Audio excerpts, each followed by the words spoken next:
Hello, I'm Bernie Schmidt, Head of Marketing at SalesChoice, and welcome to the Predictive World and this webinar series on data sciences and their application to business development and customer engagement. Today, we have Dr. Cindy Gordon to help us make sense of predictive analytics and how businesses can use science to increase sales growth. A quick introduction to Cindy. Cindy is the founder and CEO of SalesChoice and the author of 15 books covering a range of contemporary business topics, including technology management, social innovation, and collaboration. Cindy is the recipient of the Governor General Award for Innovation, and her professional background spans corporate, startup, and investor experiences. And she's also a national spokesperson for the Canadian Advanced Technology Alliance with involvement in the Women in Technology initiative. And so without further ado, I'd like to turn things over to Dr. Cindy Gordon. Thanks, Bernie. Good afternoon. First of all, just to say a very few brief words on SalesChoice. Our vision is making sales a science, and now that we're deployed in the Salesforce.com ecosystem and certified in their cloud offering, our offering is now visible in the market. So great to have you on board. One of the biggest things we've learned from our pilot programs throughout North America is there's an educational requirement in understanding the differences between business intelligence and predictive analytics, which is an area I want to cover off today. So I'm going to cover a few topics. One is big data, sharing with you some of our learnings and highlighting some of the market trends. It never ceases to amaze me how fast this market is growing. Already we're well over 3 quintillion bytes of data.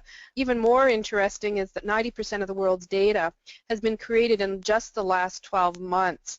Just a few trends here. We've got 10 times more the mobile data projected by 2018. So in other words, we haven't seen anything yet. 19 times more unstructured data will be positioned by 2020, and 50 times more product data. So the bottom line is that the always connected generation with all of the different enabling technologies and certainly the rise of the Internet of Things has alarmingly also increased the attention span of us as humans, and the distraction factors and productivity implications. Although we often don't always discuss this topic, it is a significant issue of concern on the economic landscape, but also on the, I'd call it the generational evolution of us as a human species. A few other points before I dive into the focus and attention realities. 56 enterprises today will increase their investment in big data over the next 3 years.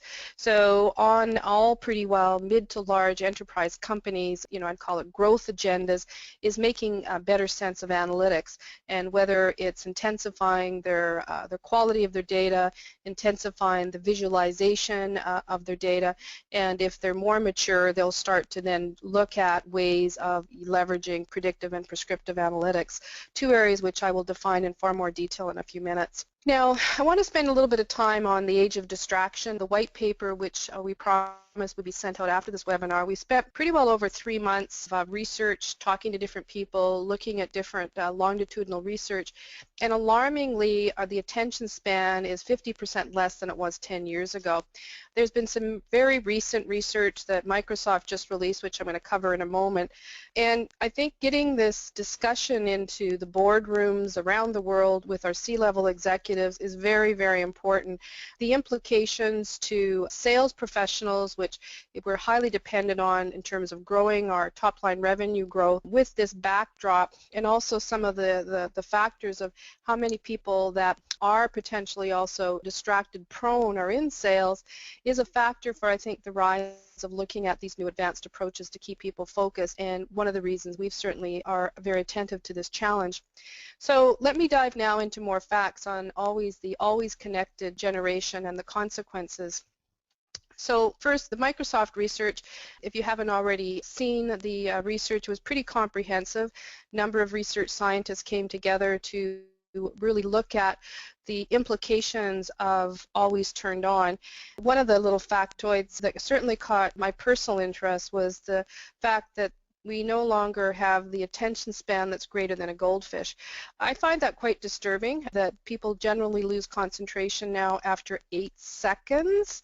So being heard, making your point, being on time, this continual need for additional stimuli is very much a reality, and it also, as we've said, has severe consequences.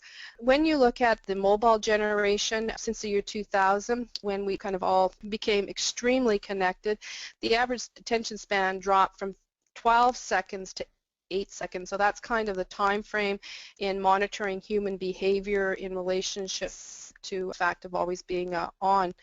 Time Warner did a study. A lot of people just aren't aware of it, but I still think it has a lot of relevance, mainly because they looked at the habits of digital natives, particularly the millennials in their 20s, and showed that young people flip between content across different devices on average 27 times per non-working hour. That's roughly 13 times in 30 minutes. And in contrast to the older generation, maybe it's the pre-boomer era or even the late boomer era, their attention span, should be surprised they haven't been hardwired.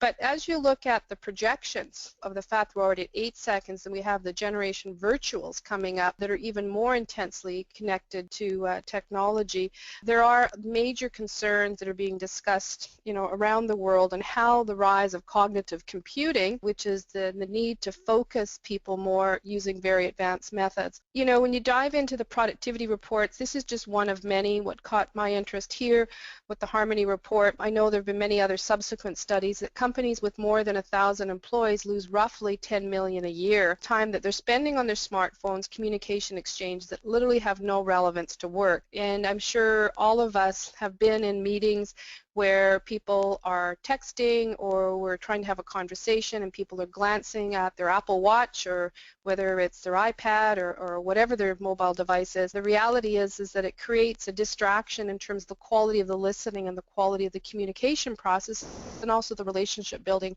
So how can we get people to start to focus more in order for us to grow more? Let's look first of all at some of the characteristics of the distracted generation. I'm not sure if any of these resonate to any of you with us.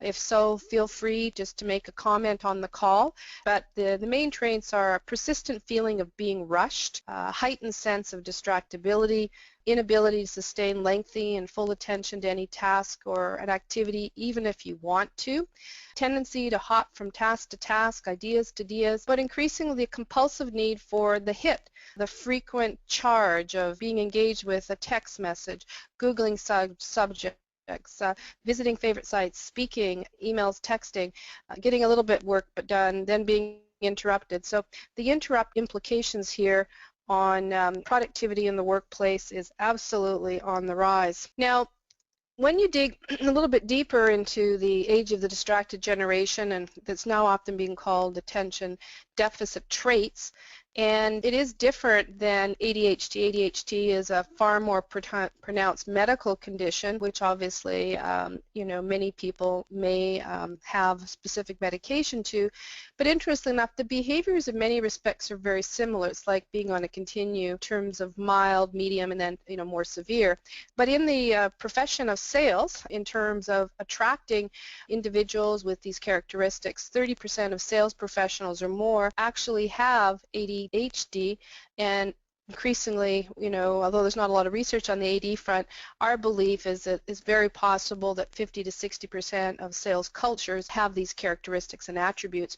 And in addition, when you dive further down, the increase in ADHD is increased by 60% in less than 10 years. So let's just quickly review the profiles of more on the ADHD side. Again, very similar to ADT, trouble concentrating or focusing on one task for too long, paying attention to a conversation versus thinking ahead, wanting to engage or interrupt before people have stopped talking, difficulty to remember details, definitely do not like administrative tasks. On the medication front, in terms of the drug scene, very lucrative market for those pharmaceutical companies, but I think another factor for us to step back and really appreciate the need in our sales cultures for additional tactics and strategies in order to help address the focus and distraction noise that we have.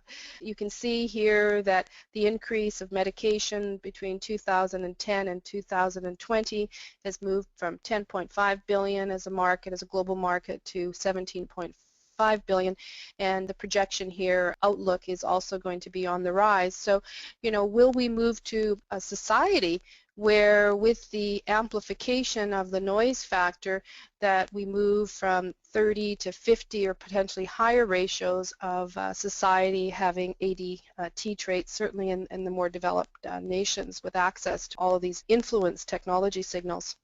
Now, the question I want to bridge now is there a correlation in terms of sales professionals in particular?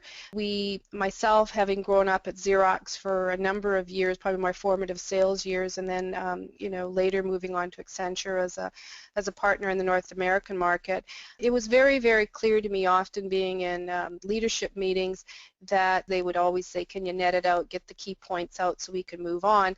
There's very systemic behaviors that are endemic or profile a sales culture, and the alarming fact is, despite billions and billions that have poured into the CRM industry worldwide over the last 30 years, we still have 30 to 60% of sales reps in the middle tier not meeting their sales target. So a company may achieve their plan, but they're highly dependent on the top 20 to 30% of their sales professionals meeting the plan, moving out the bottom 10, and then the middle tier working on additional training programs, maybe also needing more coaching, etc. But what if, fact is, in that middle tier, that there is a very high percentage of those resources that in fact are ADT or ADHD. We do not test our sales professionals, by and large, coming into the company on their ability to focus psychologically with any kinds of psychological tests that helps actually determine these kinds of behaviors. There's very limited sales coaching programs underway with a lot of the global enterprise organizations that specifically talk about these symptoms. And even more so, there's very limited software technologies within the sales ecosystem that address these specific focus and prioritizing issues, which really can be improved upon by using some of these advanced science methods.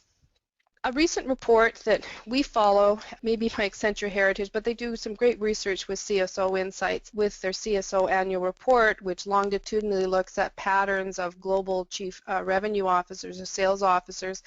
And disturbingly, only 14% of them believe, out of the Fortune 2000, they actually can achieve their plans.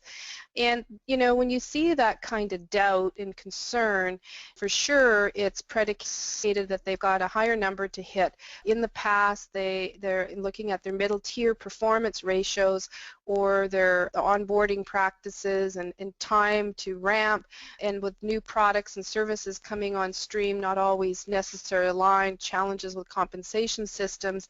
We again have a situation here where there's increased complexity for sales leaders to focus and feel confident in their revenue realization targets. So, a lot to take in. I know I'm moving at a pretty fast clip here, but hopefully at this point caught your attention that we really do have the rise of the distracted generation.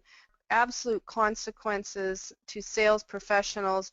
Our belief is that there is a higher percentage of fact-based within those organizations, and adding on the declining confidence of chief revenue or sales officers, you kind of step back and you say, okay, given this noisy system that we are in, for sure technology solutions and enablement devices are not going to go away.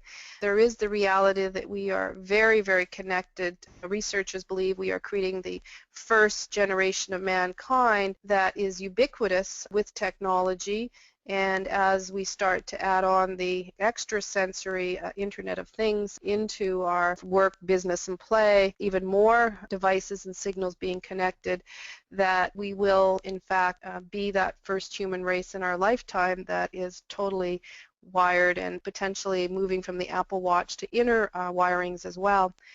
So let's talk now and move to some definitions around the rise of predictive and prescriptive analytics and why we see that these approaches that do come from technology disciplines are on the rise, and how they can give us foresight and guidance to handle much of the growth of the big data and the noise signals that are coming in from so many directions. Want to make sure that we cover that off and everybody has time to ask questions at the end.